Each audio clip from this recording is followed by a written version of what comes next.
Pops Cooper, LivingCooper.com. Look what Pops got. Hey y'all, welcome back to the Vespa series, the Vespa Rebuild series.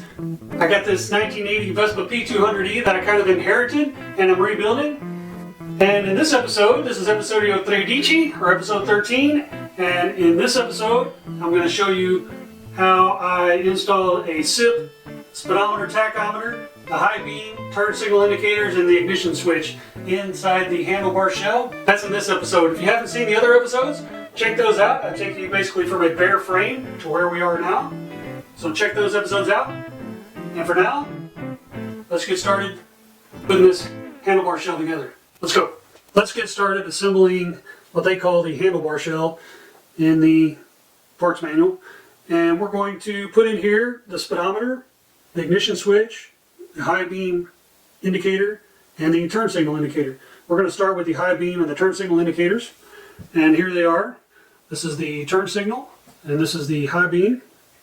Typically these have an incandescent lamp, but I got some replacement LED lamps, and we're going to put replacement LED lamps in there instead of the incandescent lamps. So these lamps go in just like the incandescents do. They just pop right in, and then you give them a little twist, and they're in. So we got both of those installed there. Now these lamp holders go into specific indicators.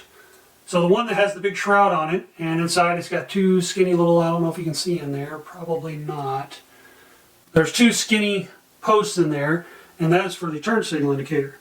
And then the other one, shaped like this, with two skinny posts that are divided there, and the lamp holder shaped like that, that goes into the high beam indicator. I don't know that it really matters, but looking at the parts manual, or not the parts manual, but at the wiring diagram in the Haynes manual, the turn signal goes on this side over here, and the high beam will go on this side over here. So, turn signals this side, high beam this side, and we'll just pop those in just like that. Now, those are installed, easy enough, just like that.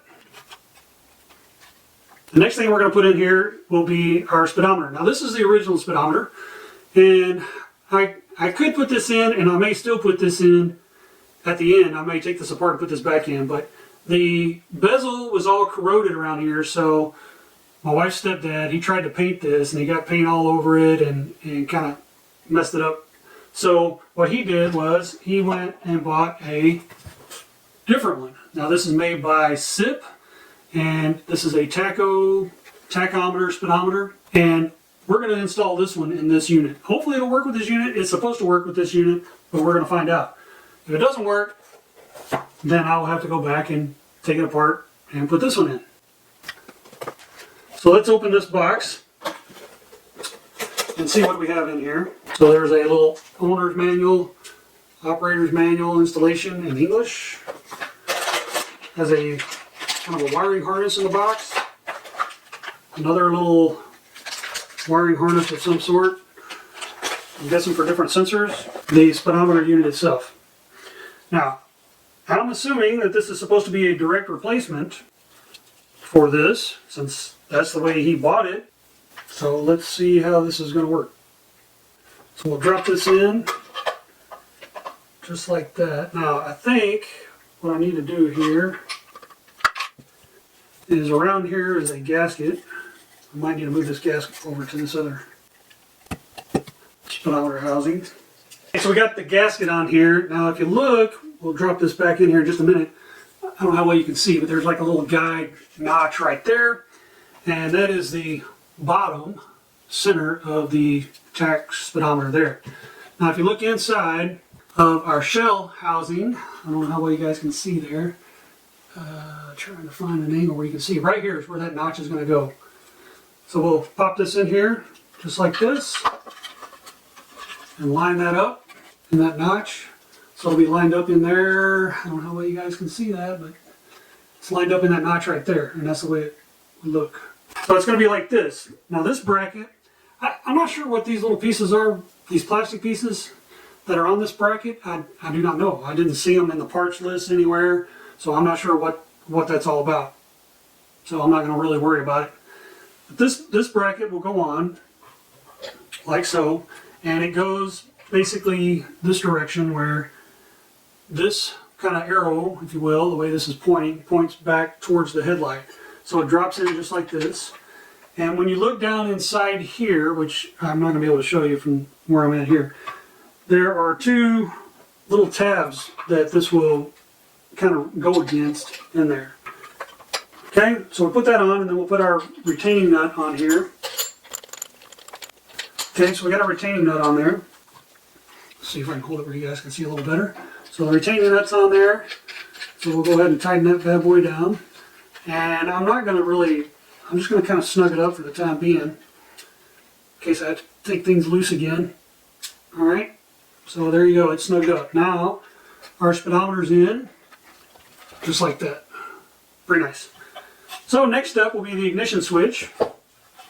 So the ignition switch, now, on this ignition switch, there is a little label that goes out here, and you can see this label is all messed up, all corroded and everything.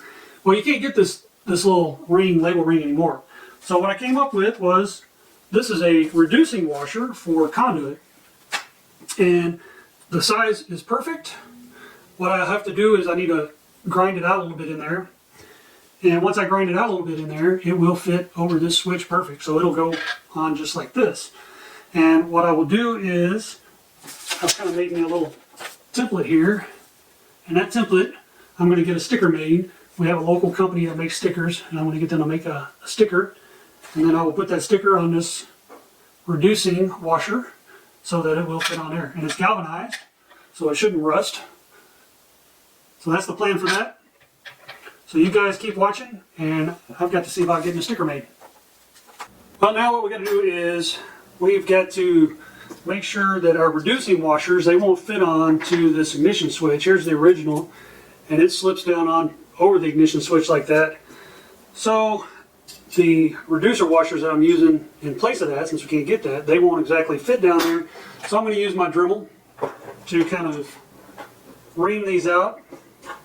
We'll ream them out so that they'll fit on there. Alright, let's do this. Y'all keep watching. Safety first, make sure you're wearing your safety glasses to do this.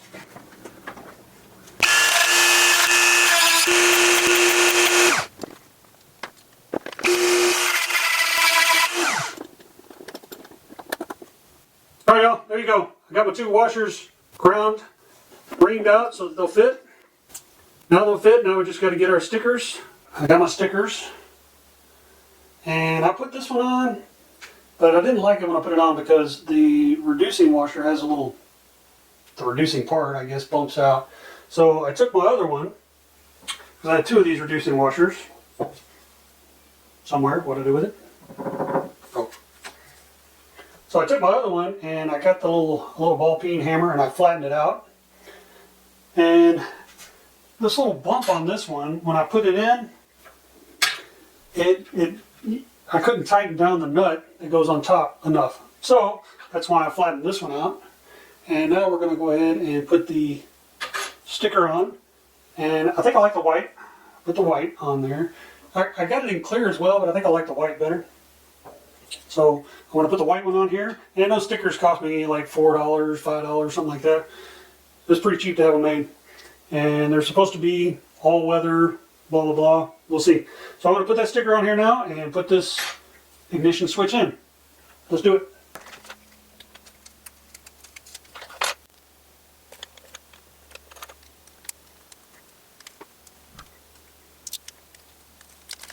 Alright, there you go. There's the label for the on-off ignition switch, or off-on ignition switch. Now let's see if we can put this thing in. Take our ignition switch, drop it in, just like so. And we'll take our washer and stick it on. And off should be straight up. Put our nut on. Okay. There you go. Off and on. Ignition switch is in. Okay y'all, there you go. There's the SIP tachometer speedometer installed, the high beam and turn signal lights installed, and the ignition switch installed. I'll keep watching, we're going to wrap this thing up. There you go. Episodio Tredici is in the books. Episode 13 is done. And in this episode, we installed the SIP speedometer, tachometer, the high beam indicator, the turn signal indicator, and the ignition switch in the handlebar shell. So that's episode 13. Keep an eye out. Episode 14 coming up. In episode 14, we're going to install parts of the wiring harness for the SIP tachometer, speedometer, and these parts have to go through the body of the Vespa. Episode 14, or Episodio Tredici, we'll be installing that, and I believe we'll be assembling the tires as well in episode 14. So keep an eye out for episode 14. Hey, I hope this video helped you out. Hope you enjoyed it. If you enjoyed it, give me a thumbs up. If you didn't enjoy it, well, you can give me a thumbs down. Either way, I understand not every video is for every viewer. That's fine. But leave us some comments. Good comments, bad comments, indifferent comments, not foul comments. We try to keep it family friendly over here. Constructive criticisms, maybe experiences that you've had installing a SIP tachometer, speedometer, or assembling the handlebar shell, or any experience that you may have installing or rebuilding a Vespa that can help other people out that are watching this video looking for this kind of information. Leave those kind of comments down below. We'd appreciate it. Also, check us out on our social media at LivingCooper on Instagram, Pinterest, Twitter, and now Parler, as well as check out our blog over at LivingCooper.com. And lastly, and probably most importantly, is please subscribe. We appreciate the subscriptions. Hit that notification bell so you're notified next time we upload. Check out our other videos. We got all kinds of videos other than Vespa videos. We got other how-tos, reviews, travel. Check those out, and we'll see you guys next time. Ciao.